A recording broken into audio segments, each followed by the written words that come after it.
آپ کو شاید میں نے یہ واقعہ پہلے سنایا ہو۔ میرے والد صاحب رحمۃ اللہ علیہ بہت زیادہ ذکر کیا کرتے تھے جوانی میں، اور ہماری دادی بھی بتایا کرتی تھی کہ یہ محی الدین بڑا ذکر کیا کرتا تھا۔ تو اس کے مختلف وہ جنگل میں چلے جاتے تھے، بعض کا اپنا ان کا طریقہ کار۔ والد صاحب نے خود مجھے یہ واقعہ بتایا۔ وہ کہتے ہیں کہ مجھے ایک دفعہ یہ حدیث نظر سے گزری کہ جنت کے خزانوں میں سے خزانہ ہے، لا حول ولا قوت الا باللہ۔ وہ کہتے ہیں میں نے اس کے بعد باقی سارا ذکر جو ہے کم کر دیا، اچھا، تو سب سے زیادہ اسی کو پڑھا، لا حول ولا قوت۔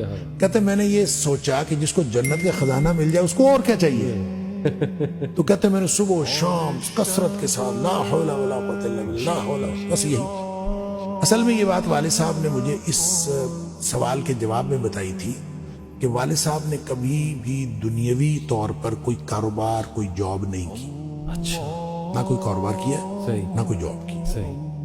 16 بہن بھائی ہم تھے جن کو پالا ہوں۔ تو میں نے ایک دفعہ ان سے پوچھا تھا کہ ابا جی آپ کو کبھی زندگی میں کاروبار کرنے کا خیال نہیں آیا؟ ان کا آیا تھا، ان کا کاروبار کا خیال آیا تھا جوانی میں۔ پھر انہوں نے یہ واقعہ بتایا، ان کا جب یہ میں لا حول ولا قوت الا باللہ بہت زیادہ پڑھتا ہوں، اس سے پہلے کہتے ہیں میں سوچا کرتا تھا کہ میں کوئی کاروبار کر لوں، تجارت کہتے ہیں مجھے بہت پسند تھی، اس لیے بھی پسند تھی کہ نبی پاک صلی اللہ علیہ وسلم کو تجارت پسند تھی، اور اس لیے بھی کہ نبی پاک صلی اللہ علیہ وسلم فرمایا اس میں بہت زیادہ برکت ہے۔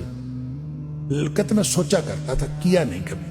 تو جب لا حول ولا قوت الا باللہ میں نے بہت زیادہ پڑھا، کہتے ایک دفعہ خواب میں مجھے اللہ تعالیٰ نے دکھایا کہ میرا یوں کر کے دھڑ جو ہے وہ آدھا کر کے مجھ سے الگ کر دیا گیا، اور میرا آدھا دھڑ الگ ہو گیا، لیکن میں باقی کا پھر بھی مکمل ہوں۔